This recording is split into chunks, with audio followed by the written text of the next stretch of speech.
What's happening, everybody? Hello and welcome back to Total Blast, where we discuss about everything Marvel in the MCU. Sony has made a major announcement that they will not be participating in this year's CCXP, which is stated to run from the 1st of December to the 4th of December. But on the other hand, there might be some surprises in store for us at CCXP, including a potential new Ant-Man and the Wasp Quantumania trailer, as Marvel Studios will be there, and maybe even something on Secret Invasion or Guardians of the Galaxy 3. Also, we have some new information on the Guardians of the Galaxy Volume 3, something on Sony, and an update on World War Hulk. Guys, we'll be giving out a brand new PlayStation 5 on this channel to one lucky subscriber. More on how to win at the end of this video. And if this is your first time, please subscribe and enable the post notification so you don't miss out on subsequent videos. It's been said that Sony has formally informed the CCXP that they will not be participating in this year since the release date of its big titles changed, making large actions unworkable for the iterations of the event. According to Alex P. from the Cosmic Circus, who has been providing updates about CCXP and Sony not attending, some of the major release dates are getting changes. Alex tweeted, "The more likely candidate for a date shift will be Spider-Man 4, probably to December of 2024. But given how the project is still 2 years away, the date shift probably refers to one of the 2023 films coming up. However, given Sony's idea of the Spider-Verse has been rather unsteady, it is still unknown whether the delay will be for the better or for the worse. The Spider-Verse is said to be based on a comic book event known as Spider-Geddon, which will unite a variety of Spider-Man variations in one universe. It was fantastic as an animation, but in live action, I guess we'll have to cross our fingers. Therefore, the argument for any date changes may be a sound one. They may be making these changes to include more of Tom Holland's Spider-Man in the Spider-Universe, since we already know that there will be a Peter Parker in Madam Web. There might be a Peter Parker from a different universe because Madam Web is rumored to explore several universes. Additionally, new rumors claim that Tom Holland's Spider-Man will make an appearance in all the Spider-Verse. The most recent animated Spider-Man movie, Sony wants all its universe to be connected as a result. And now, moving on to the highly anticipated World War Hulk. There might be some clause to that, as a recent article from The Wrap revealed that Universal still remains the right to Hulk and Namor, setting restrictions on their use of the MCU. The character had to be borrowed for Black Panther Wakanda Forever, just like Hulk has been in the past, according to Marvel Studio executive Nate Moore, who commented on the publication. Similar changes with the Hulk have long plagued Marvel Studios since 2008's The Incredible Hulk, which Universal released. He has been unable to appear in a standalone film or television series due to licensing conflict. Moreover, the original Marvel Studios agreement SEC filming earlier this year revealed that the contract's initial length might just be for 15 years. Hulk and Namor's distribution right could return to Disney and Marvel Studios as early as June of 2023, though this isn't guaranteed. However, since Universal is only permitted to distribute Marvel Studios' production, Hulk and Namor are the only two characters they are unable to create their project. Additionally, Marvel Studios technically has the option of making either the reported World War Hulk movie or a solo Namor film. Disney would have plenty of reasons not to bother with it. Universal will be in charge of distribution, as they would also get a share of the revenue. That said, have you seen the Guardians of the Galaxy Holiday Special? Well, if you haven't, major spoilers lie ahead because I have to save the best for last. That said, Guardians of the Galaxy Volume 3 was recently the subject of a conversation between James Gunn and comicbook.com. The Guardians of the Galaxy Volume 3 will introduce comic characters like Adam Warlock and the High Evolutionary, and will bring back 2014's Gamora after Avengers Endgame. And just so you know, Rocket Raccoon was created by a High Evolutionary, a field study well known for using experiments on animals to try to turn them into people, or at least, the very least, give them human intellect while still maintaining them as animals, as in this case. Rocket frequently complains about how he never asked to be turned into a monster or become one.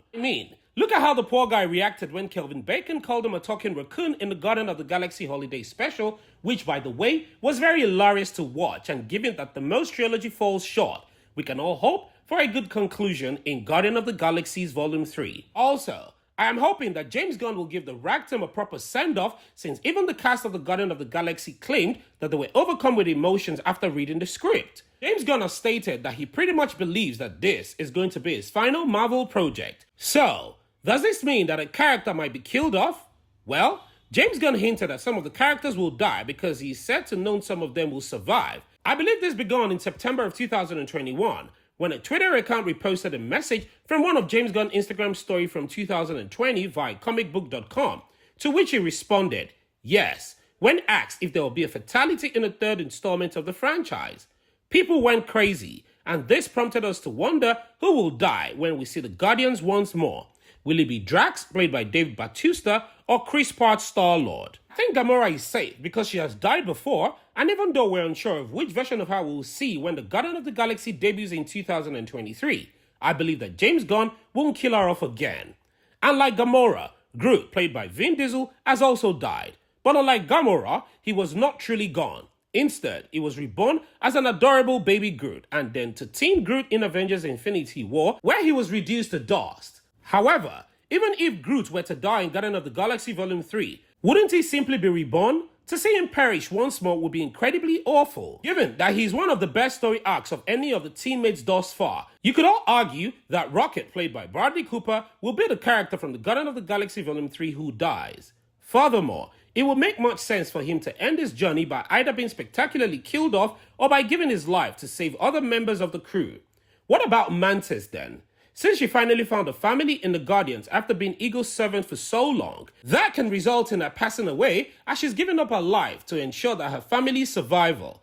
And yeah, before we forget, we just found out in the holiday special that she's Peter Quill's half-sister.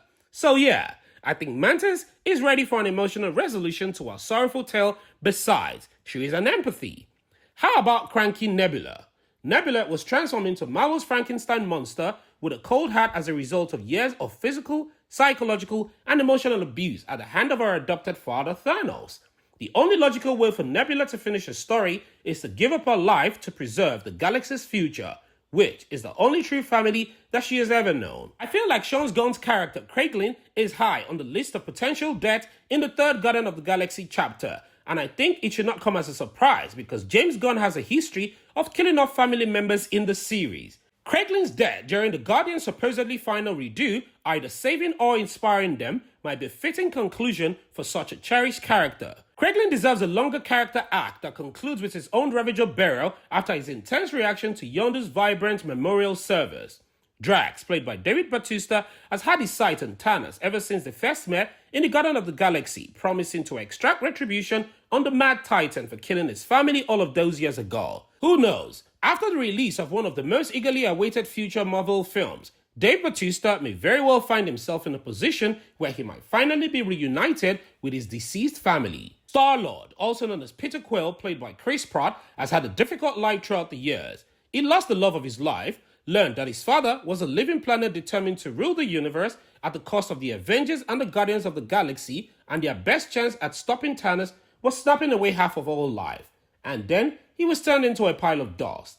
First, he was adopted by a group of space pirates the night his mother died. He could consequently sink away with the sheep. The Guardian of the Galaxy Volume 3 is nevertheless a very emotional movie. According to James Gunn, also described it as telling a story about Rocket and where he came from and where he is going, and how it ties to everyone else. And at the end of the iteration of the Guardians, in a recent interview with comicbook.com, it appears that Rocket will be the focal point of this film, which will both revisit his origin tale and provide a conclusive resolution. We do know for now that there will be a new Guardian team after Guardian of the Galaxy Volume 3. Hopefully, Star-Lord stays on it, and hopefully, Adam Warlock joins as well. We all have to wait and see what happens to the rest of them. And back to our giveaways. We're giving out a brand new PlayStation 5 on this channel to one lucky subscriber once we hit a milestone of 1,000 subscribers. And all you have to do to win is watch our videos, subscribe, turn on post notification, like and comment. And one lucky subscriber will be chosen from the comment section to win our brand new PlayStation 5. Also, we want to say thank you to everyone who has supported us this far. We truly appreciate it. What are your thoughts on this video? And what do you think about Universal owning the rights to Namor and the Hulk? Please don't forget to like this video and share your thoughts and opinions in the comment section below. Subscribe and turn on the post notification so you don't miss out on any of our latest Marvel news. Thank you so much for watching, and as always, I hope to see you in the next one.